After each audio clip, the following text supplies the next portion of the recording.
है दोस्तों, आप लोगों को जानकर खुशी होगी कि आप लोगों की पसंदीदा एक एक्ट्रेस जिनको आप लोगों ने कई एक फिल्मों में देखा है, हिंदी की, बॉलीवुड की एक ऐसी रानी जिन्हें वैसे भी रानी मुखर्जी के नाम से ही लोग जानते हैं। जी हाँ, रानी मुखर्जी एक ऐसा मुस्कुराता खिलखिलाता चेहरा जो बॉलीवुड में, इंडस्ट्री में बहुत दिनों तक राज की। आप लोगों को पता है रानी मुखर्जी 47 ईयर की हो गई हैं।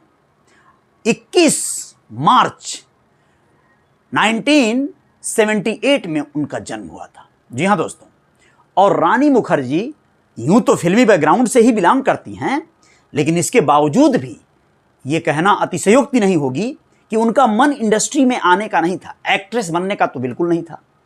वो चाहती थी कि वकालत करें, कोई पढ़ाई करें या व्यवसाय करें, लेकिन ऐसा हो न सका क्योंकि उनकी माँ ने उनको प्रेरित किया, कृष्णा मुखर्जी ने, कि बेटे एक्टिंग में एक बार हाथ आजमाइश करो और तुम्हें अच्छा नहीं लगा तो वापस आके फिर पढ़ाई शुरू कर देना। आप लोगों को जानकर खुशी हो और हैरानी हो, जो भी हो, लेकिन मैं बता दूं कि बंगला फिल्म से अपनी डेब्यू की थी रानी मुखर्जी, लेकिन वो बंगला फिल्म उनकी 1996 में उनके पिता ने निर्देशित किया था। उससे कुछ खास तो बात नहीं बनी, लेकिन हाँ, एक शुरुआत कहेंगे कि वो हो गई। लेकिन उसी दरमियान उन्हें राजा की आएगी बारात फिल्म से बॉलीवुड में एंट्री करने का भी एक रास्ता मिल गया, जिसमें शादाब खान उनके हीरो थे। शादाब खान कौन है ये आप लोग जानते हैं। उस मशहूर अभिनेता अमजद खान के बेटे शादाब की वो फिल्म थी जिसमें वो फिल्म की चर्चा बहुत हुई। उस फिल्म से कम इंडस्ट्री को एक शानदार एक्ट्रेस तो मिल गई। राजा की आएगी बारात में रानी मुखर्जी का अभिनय शानदार रहा, जानदार रहा, और आप लोगों को बता दें कि वो फिल्म खूब चर्चाओं में रही। उसके बाद से तो लाइन लग गई। रानी मुखर्जी का जीवन बड़ा पशुपेश में रहा। बाद में उन्हें पता चला कि उनका फिल्म इंडस्ट्री में आना इसलिए भी जरूरी था क्योंकि उनके पेरेंट्स को पैसों की नीड थी, पैसों की जरूरत थी। फाइनेंशियली वो वीक हो गए थे और यहां आने से, ये काम करने से उन्हें ये प्रॉफिट होना था। उनकी मां इसलिए भी उनको चाहती थी कि इंडस्ट्री में बेटी जाए। दोस्तों, आप लोगों को बताएं, फिल्मी बैकग्राउंड तो था ही रानी मुखर्जी का, फिर भी ये कहते हैं ना कि आपका हुनर आपके काम आएगा, वरना फिल्मी बैकग्राउंड तो अभिषेक बच्चन का भी है। तो क्या उनका करियर बहुत ज्यादा उत्थान पे तो नहीं जा पाया बाकी लोगों की अपेक्षा? अभिषेक की बात आई तो यहीं पे कंटिन्यू करेंगे। अभिषेक के साथ रानी मुखर्जी की शादी होने वाली थी, बात बिल्कुल बन सी गई थी। लेकिन जानते हैं, एक फिल्म आई थी ब्लैक, जिसे अनुराग कश्यप ने डायरेक्ट किया था, और उस फिल्म में अमिताभ बच्चन थे। अमिताभ बच्चन के साथ एक किसिंग शॉट था रानी मुखर्जी का। वही किसिंग शॉट जो है उनके ब्रेकअप का कारण बन गया।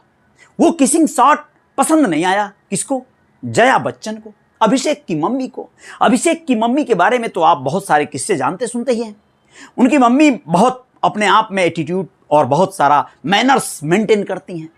तो ससुर के साथ किस शॉट देने के लिए जो लड़की तैयार हो गई, वो किस कैरेक्टर की होगी, कहीं बहू बन के आ गई तो मेरी सौतन न बन जाए, ये चक्कर में बूढ़ा गरमा गई और अभिषेक को डांट फटकार के बोली, अब नहीं पतोई बनेगी मेरी, हटाओ उसको, हटाओ, खारिज करो। मामला खारिज हो गया। अभिषेक को भी लगा, हाँ यार, मेरे दद्दू के साथ, मतलब मेरे पापा के साथ ये कर रही है तो क्या फायदा, क्या मतलब कहीं गड़बड़ न हो जाए। इस चक्कर में रानी से उनका रिश्ता टूट गया। लेकिन आप लोगों को बता दें, हद कर दी आपने एक फिल्म आई थी, वहीं से रानी मुखर्जी गोविंदा के साथ कनेक्ट हुई। यानी वो हद कर दी आपने से शुरुआत की गोविंदा के साथ में काम करने का, और गोविंदा से उनकी ऐसी जोड़ी बनी, गोविंदा उनको रिकमेंड करने लगे कई एक प्रोड्यूसर डायरेक्टर के सामने, कहने लगे रानी मुखर्जी बहुत अच्छी है, उसको हीरोइन ले लो। और इस चक्कर में कई एक फिल्में उनके साथ तो किए। गोविंदा से बहुत क्लोज हो गई वो। लोग कहते हैं गोविंदा उनसे शादी के चक्कर में भी पड़ गए थे, यहां तक कि अपना घर बार छोड़कर कई महीनों तक उन्हीं के घर रहते थे। यह बात कृष्णा मुखर्जी यानी रानी मुखर्जी की मां और उनके पापा को भी पता चल गई थी। वो लोग इस बात से सहमत नहीं थे कि गोविंदा के साथ ये रिश्ते में आए। लेकिन ये तो अच्छा हुआ, समय रहते कृष्णा, गोविंदा की जो पत्नी हैं सुनीता आहूजा, उन्होंने कहा कि भैया अब कर लो तुम पूजा, अब हम तो तुमसे कर रहे हैं दूजा, यानी सीधे सीधे तलाक देने की बात उन्होंने कहा कि हमसे पहले तलाक ले लो और फिर हम लोग फ्री हो जाएं, आराम से अपना रहना मौज करना। गोविंदा को लगा मेरा परिवार नहीं छूटना है यार, मेरा परिवार तो जरूरी है, बच्चे नहीं छूटने हैं। तो उन्होंने रानी से ही दूरी बना ली।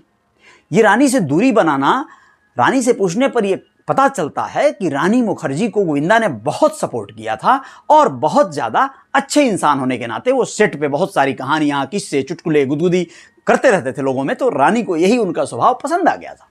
बहुत कोऑपरेटिव आर्टिस्ट थे। खाली रानी का गोविंदा के साथ या अभिषेक बच्चन के साथ नाम नहीं आया, और तमाम लोगों के साथ। वो कहती हैं खुद भी कि तीनों खान इंडस्ट्री के, जी हाँ, शाहरुख खान, सलमान खान, आमिर खान, ये उनके पसंदीदा एक्टर भी हैं। इन लोगों के साथ उन्होंने बहुत कुछ सीखा है, बहुत कुछ काम किया है। फाइनली भैया बहुत सारा मशक्कत करते धरते, स्ट्रगल करते धरते, काम करते धरते, आप लोगों को पता ही है कुछ कुछ होता है, और भी तमाम फिल्मों में उनका रोल अच्छा खासा रहा। और एक बात बताएं, उनकी आवाज़ कुछ लोगों को समझ में नहीं आई।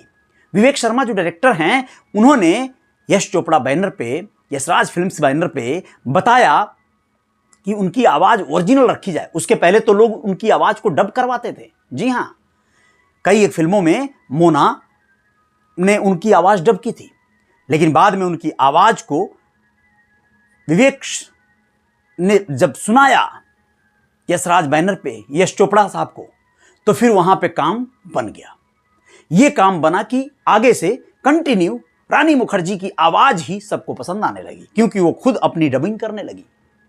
रानी मुखर्जी के साथ बहुत सारे किस्से हैं, लंबी बातें हैं, लंबे सब्जेक्ट हैं, बहुत उतार चढ़ाव देखते हुए आखिर फाइनली आदित्य चोपड़ा से उन्होंने शादी कर लिया 2014 में, और अच्छा खासा खुशहाल जिंदगी जी रही हैं। बहुत बेहतरीन लाइफ चल रही है उनकी, और एक बड़े प्रोडक्शन हाउस के निर्माता प्रोड्यूसर की पत्नी बनके राज कर रही हैं इंडस्ट्री पे।